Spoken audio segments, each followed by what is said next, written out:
सोहळ्याच्या मी खूप खूप शुभेच्छा देतो। आजचा दिवस हा स्वराज्याला छत्रपती मिळाले तो दिवस आहे आणि ज्या दिवशी संपूर्ण जगाने हिंदवी स्वराज्य मान्य केलं तो आजचा दिवस आहे।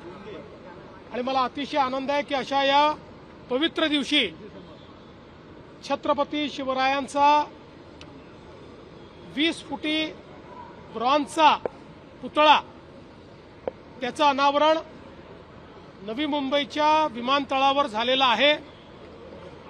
मागच्या काळात ज्यावेळी या विमानतळाच्या पाहणीला आम्ही आलो होतो त्यावेळेस मी सूचना दिली होती की स्वराज्याची राजधानी रायगड त्या जिल्ह्यातलं हे विमानतळ, त्यामुळे या ठिकाणी महाराजांचा पुतळा असलाच पाहिजे।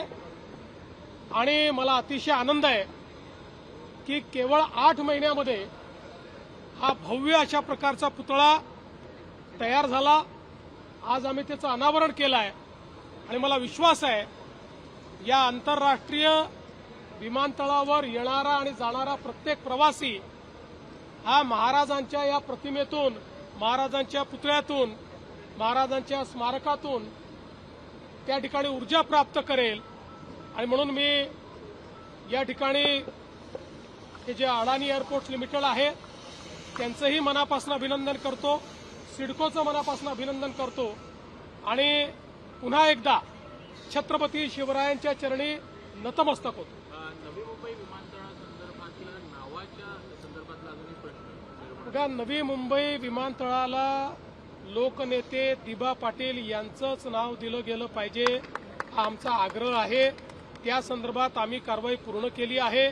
केंद्र सरकारकडे पाठपुरावा चालू आहे। आम्ही तो पाठपुरावा करून नक्की हे नामकरण करून घेऊ। विधान परिषदेच्या 8 जागांवर अनेक उमेदवारांनी माघार घेतली आहे। या संदर्भात सुप्रिया सुळे असं म्हणत आहे की फक्त पैशांच्या जीवावर कुणीही निवडून येऊ नये याच्यासाठी लोकसभेमध्ये बिल मांडणार आहे। कशा प्रकारे? मी एवढंच म्हणेन की माणसं पैशापेक्षा प्रेमानं जिंकता येतात हे जर तुम्हाला समजलं तर तुम्हाला अशा प्रकारचं बिल मांडण्याची आवश्यकता पडणार नाही।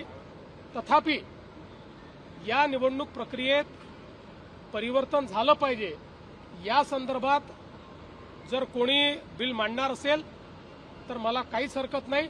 माझंही मत आहे की निवडणूक प्रक्रियेमध्ये परिवर्तन झालं पाहिजे। बाळमानी यांच्या संदर्भात देखील प्रश्न आहे की बाळमानी हे भाजपमध्ये येणार आहेत का? त्या संदर्भात आमचे अध्यक्ष रवींद्र चव्हाण साहेब हे निर्णय करतील। ते म्हणतात की तुमच्याशी बोलणं झालेलं होतं, माने म्हणतात की बघा, मी तुम्हाला सांगतो भारतीय जनता पक्षामध्ये शेवटी अध्यक्षांचे निर्णय अंतिम असतात।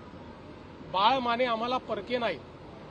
बाळ माने हे भारतीय जनता पक्षातच तयार झालेले आहेत। काही कारणाने ते पक्ष सोडून गेले, पण या संदर्भातला निर्णय मुख्यमंत्री करत नाहीत। या संदर्भातला निर्णय प्रदेशाध्यक्ष करतात। ते जो निर्णय करतील त्याला माझा पाठिंबा असेल। सुनेत्रा पवार यांच्या रिक्त झालेल्या जागेसंदर्भात काही चर्चा झाली आहे? नाही, अजून माझ्या 2 दिवस बाकी आहेत। माझ्याशी चर्चा झालेली नाही। त्यांचा निर्णय अंतिम झाल्यानंतर ते निश्चित माझ्या कानावर टाकतील। चला।